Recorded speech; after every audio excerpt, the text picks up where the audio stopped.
नमस्कार, मैं मनीष सिंह आप सभी का साहित्य संसार यूट्यूब चैनल में स्वागत करता हूं। आज मैं आपके समक्ष विभत्स रस लेकर के उपस्थित हूं। विभत्स रस का जो स्थायी भाव होता है वह होता है जुगुप्सा या घृणा। लेकिन हमारे हिंदी साहित्य के या संस्कृत साहित्य के जो विद्वान हैं विभत्स रस को काव्य के अनुकूल नहीं मानते हैं।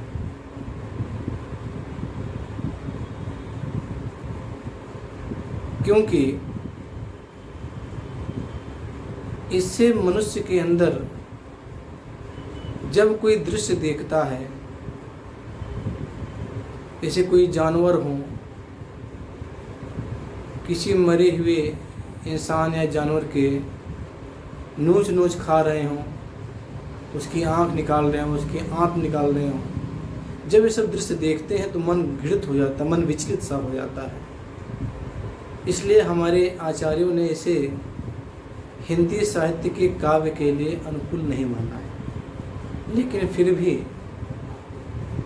जीवन में ऐसी बहुत सारी परिस्थितियाँ होती हैं जहाँ पर इनका वर्णन मिलता है या देखने को सुनने को मिलता है। तो इसी कड़ी में विभत्स रस को भी लिया गया है और विभत्स रस को भी हमारे आचार्य भरत मुनि ने भी इसे रस की संज्ञा दी है या रस के अंदर इसको भी गिना गया है। और नाटक में उन्होंने विभत्स रस का वर्णन भी किया। उनकी जो रचना है नाट्यशास्त्र, उसमें विभत्स रस का वर्णन भी किया है। जैसे कि मैंने बताया कि विभत्स रस का स्थायी भाव जो होता है घृणा। जब हम किसी घृणित वस्तु को देखते हैं जिससे हमारा मन विचलित हो जाए तो हमारे अंदर जुगुप्सा भाव जो है उत्पन्न होता है और जिससे विभत्स रस की निष्पत्ति होती है। यानी विभत्स रस में आपको ऐसे पता करना है, जब काव्य में किसी शमशान की या किसी की सड़ांध की, मरे हुए इंसान की, उसके दुर्गंध की, खून की, ऐसी सब जो वर्णन मिले तो आप जानिए विभत्स रस का उदाहरण है। ठीक है, आइए देखते हैं विभत्स रस की परिभाषा एक बार फिर देख लीजिए। इसका स्थायी भाव जुगुप्सा या घृणा है। घृणा का भाव जब विभाव, अनुभाव और संचारी भाव के संयोग से पुष्ट होता है तब विभत्स रस की निष्पत्ति होती है।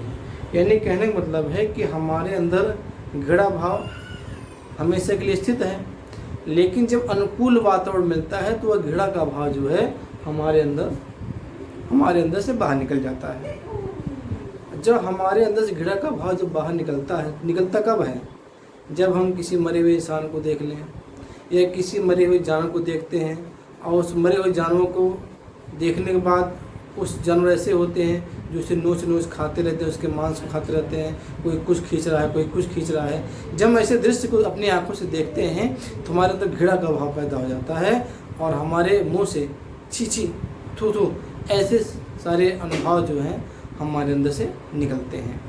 तो ऐसा घटना या ऐसे दृश्य को जब हम देखते हैं जिससे हमारे अंदर का मन जो है विचलित हो जाता है, मन खट्टा सा हो जाता है या हमारी उल्टी सी होने लगती है, ऐसी जो फीलिंग्स होती है वो जो है विभत्स रस के अनुभव होते हैं। ठीक है, मैं यहाँ पर एक उदाहरण लिखा हूँ। जैसे कि आप जानते हैं कि राजा हरिश्चंद्र जो थे सत्यवादी, आपने सुना होगा। तो राजा हरिश्चंद्र जो थे इतने सत्यवादी थे, उन्हें एक बार जो है खुद अपने सत्य की रक्षा के लिए उन्हें शमशान भूमि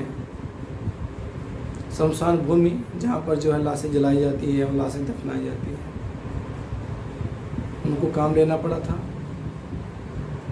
तो राजा हरिश्चंद्र के सामने एक लाश पड़ी हुई है, इसमें गिद्ध नोच रहे हैं, श्वान यानी कुत्ता, सियार सब नोच नोच खा रहे हैं। तो राजा हरिश्चंद्र जो है उसे देख रहे हैं तो उनके अंदर जो है घृणा का भाव पैदा होना लाजमी है। आइए हम उदाहरण देखते हैं आपको।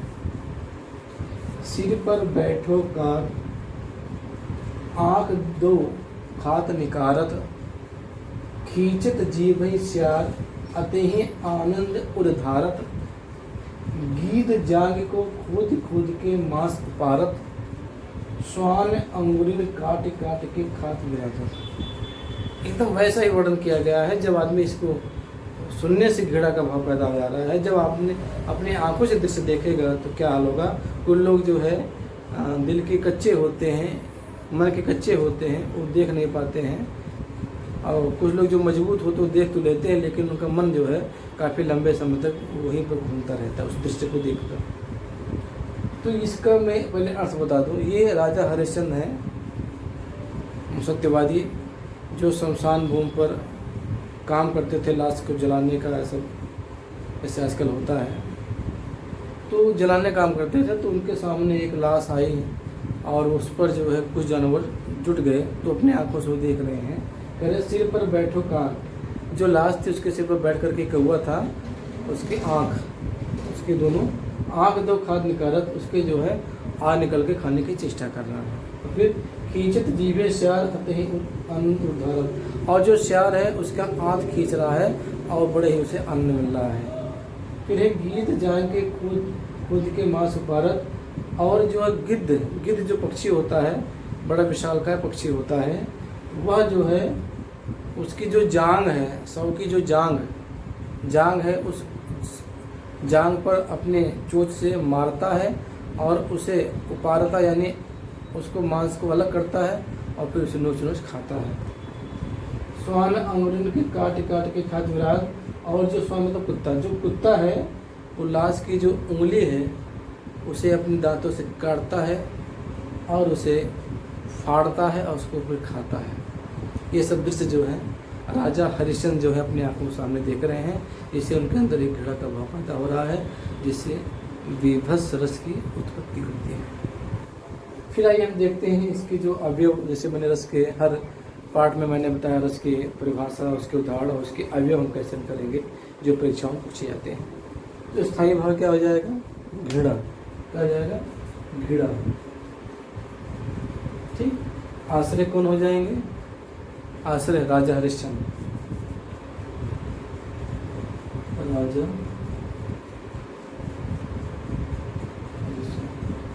ठीक। आलंबन कौन हो जाएंगे, आलंबन सब।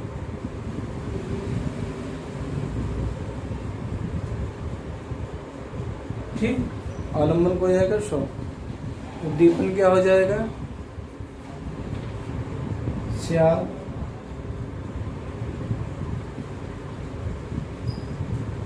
काग, गिद्ध, श्वान।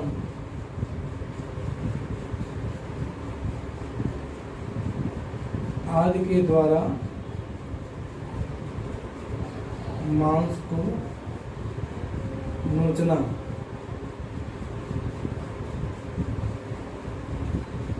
नोचना या खाना, ये उद्दीपन का काम करेगा। क्योंकि घृणा, देखिए 100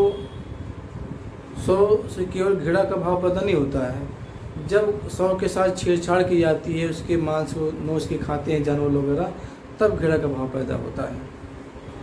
ये जो है उद्दीपन का काम करते हैं। अनुभाव में, अनुभाव हमेशा आश्रय के अंदर आएगा। अनुभाव क्या हो जाएगा आपका, ग्लानि, दुख, दैन्य आदि। आदमी को दुख होगा, ग्लानि होगी, दैन्य होगा। ठीक है, नहीं माफ कीजिएगा, ये संचारी भाव आपके रहेगा, अनुभव ही नहीं रहेगा।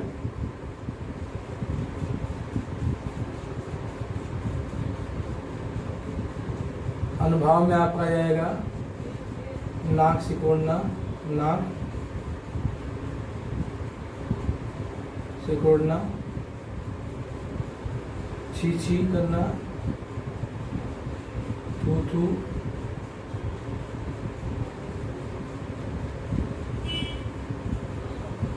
ये सब जो है अनुभव में आएगा। आदमी नाक से कोड़ेगा, थू थू छी छी, ये सब करता है, ये सब अनुभव कहलाएगा।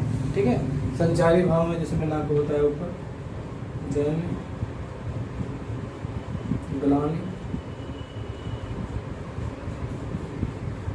ठीक है।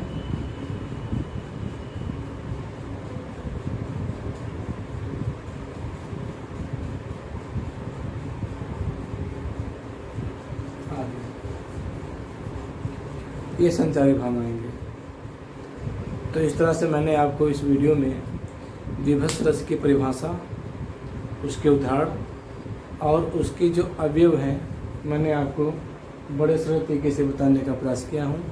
और मुझे उम्मीद है कि आप विभत्स रस समझ गए होंगे। बड़ा आसान है, एकदम क्लियर है, इसमें कोई भी भ्रम की या कोई भी शंका या संदेह की कोई भी स्थान नहीं। इसमें एकदम क्लियर सा है। जब हम ऐसा कोई काव्य पढ़ें जिसमें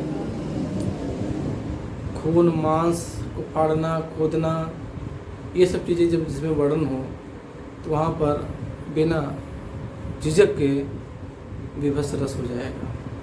सबसे आसान सी परिभाषा, सबसे आसान सी पहचान, इसमें आपको कोई दिक्कत नहीं होगी। मुझे उम्मीद है कि वीडियो आपको ज़रूर पसंद आएगा। अगर पसंद आए तो लाइक करें। हाँ, इस वीडियो को ज़रूर अपने नातवात मित्रों को ज़रूर शेयर करें, जिससे वो भी ज्ञान से लाभान्वित हो सकें और उनका भी करियर या उनका भी भविष्य जो है उज्जवल हो सके। आज के बस इतना ही। मैं जल्द ही एक नई वीडियो के साथ उपस्थित होता हूँ। तब तक के लिए धन्यवाद।